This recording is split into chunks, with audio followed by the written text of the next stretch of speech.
right now, let's get real with Juliet. Juliet, what got you started? I got started because I needed a change. And there's often a choice point for people where they say something about my life needs to change, and property was my answer. I loved my job. I wasn't running away from it, but I was growing a baby belly and I wanted to be working from home. So my job before I went into property was as a solution broker. I was helping communities to reach their goals. And that's exactly what I do now as a property developer. I just look for solutions all day, every day, but I've been able to be home with my kids for the last 14 years. Can I challenge that, Juliet? Like, you could do any other business. What is it about being a developer in property that allows you to do what you just said? I think it's the most important thing I could put my time into because it's the great Australian dream. It's creating homes that people want to live in. It's both profitable and purposeful. We're always going to need houses. And so what I'm doing every day matters and is something that our nation really needs. But is it also because being in the business of property allows you that advantage of even if you don't do anything today, you've got properties under your belt that continuously appreciates?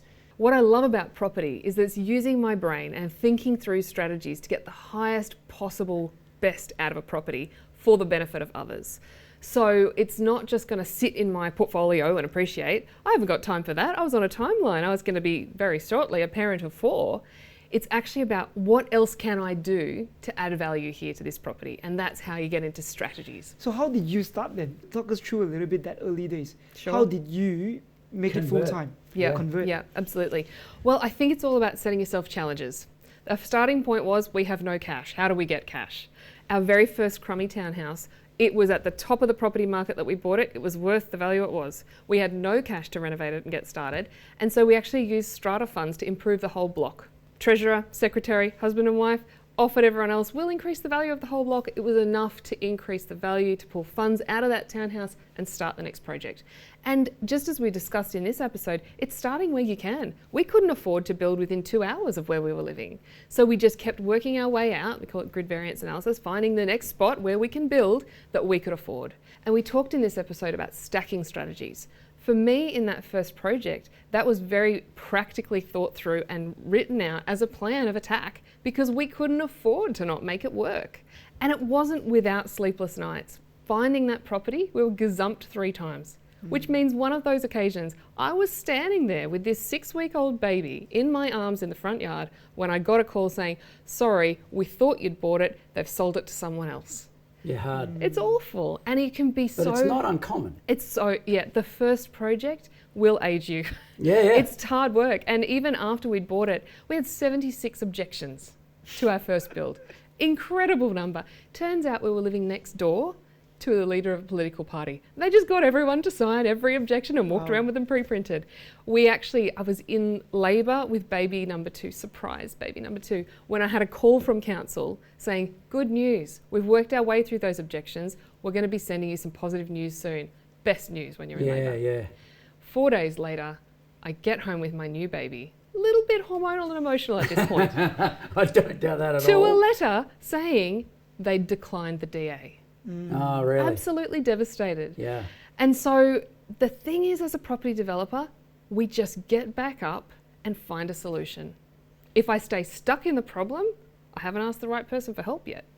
So here's a question then now more broadly. You obviously believe right now, categorically, that you can do anything in property. When you first started, was that belief intrinsic at that point, or what event occurred during your journey that allowed you to trigger from, I think I can, to, I knew I could? I think the point where this shifted for me was when we set a clear goal. My goal was, I need to earn enough money that I don't have to go back to work. And in that first project, we were able to generate $300,000. That covered me for 3 years worth of work, and it turns out 3 babies. And by the time I finished that maternity leave, I needed this to be sustainable. And it was in the process of thinking back on that first project going, we actually survived that. Yeah. And we did something meaningful here. And sharing that story, that someone turned around and said, do you think you could do that for me? And I said, absolutely, I can do it for you. And so it grew. The next project was 5. The next project was 8 and an apartment block.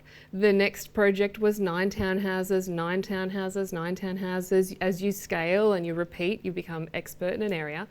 And today it's actually grown to whole greenfields neighbourhood development and innovative housing solutions. My current project, which I absolutely love, 250 homes. Yeah, well, And the scale of that and the impact that you can have, why wouldn't you be passionate about property? And the legacy that you'll be leaving behind as well. Absolutely. It goes unsaid. But it's so amazing that all these was birthed from the completion of the very first project. Even though it was small, if you look back, but at that time it was substantial.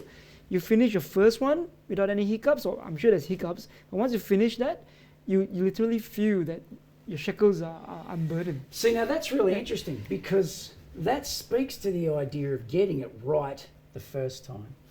Because if you don't, and if you end up with a financial hit, you end up with a significantly longer problem or period of duress as a result, and you cause yourself anxiety, the enthusiasm to go again, the belief to go again, really impacts, and it has a capacity to stop dead the vision and the dream.